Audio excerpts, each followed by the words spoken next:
Hey class, it's Melanie. Excuse me. Here's my week 3 API video. I have a site that I did for a previous class. Let me pull that up quick. And I decided to add to this page the Facebook API, using the Facebook API.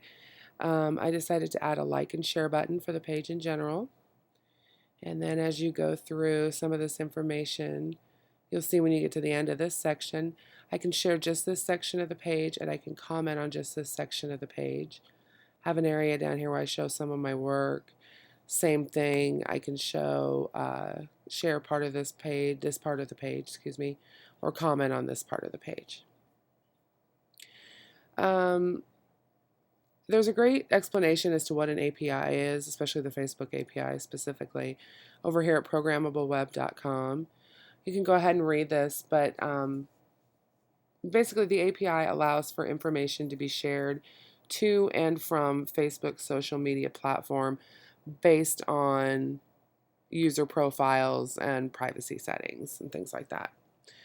So what I did was I came over to Facebook for Developers, that's at developers.facebook.com, and I went to the Facebook social plugins.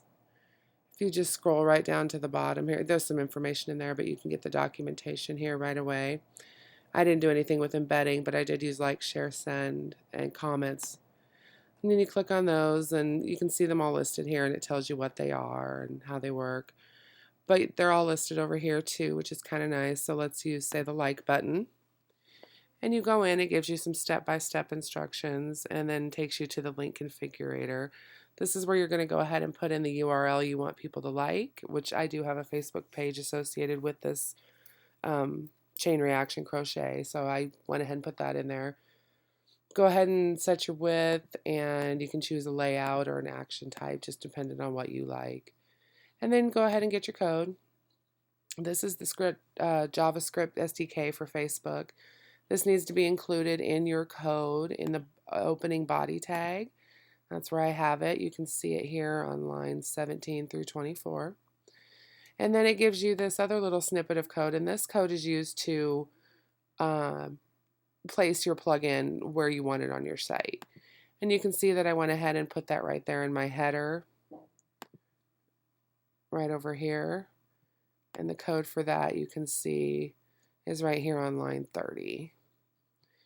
After you scroll through this information, just some general crocheting information here, and you get to the bottom of that and you're like, oh cool, I think I want to share that with somebody, you can go ahead and click share.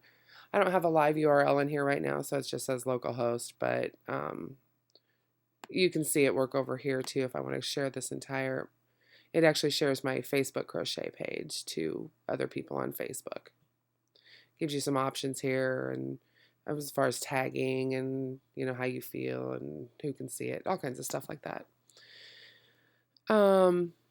That is the same, like I showed you the like button here, that's also the share button. Works the same way, some step-by-step instructions. The configurator, get the code, it all basically works the same way. Comments is the same. Comments you can select, I think, what was it? You can select the number of posts that show up and the width of it, and it looks something like this basically. And then again, of course, you can get your code, the SDK, which you've already inserted once, no need to insert that again, and then the plugin, the code for the plugin to appear where you want it to appear. Let's see here. What else were we supposed to include? Oh, describe what JSON and AJAX features are being used in your API. Basically, when I go to share something from the page, my Facebook information is retrieved instantly, and it's returned back to the website where I'm sharing that information from. There's no refreshing needed. It's just boom right there. And if you click like, you can instantly see that you've liked the page. I already have liked the page, but it would just look a little bit different. Both of those things are made possible due to the storage and retrieval features of JSON and AJAX. So I hope you guys enjoyed this. I hope maybe it helps somebody, or I guess whatever. Thanks for watching, and I hope everybody has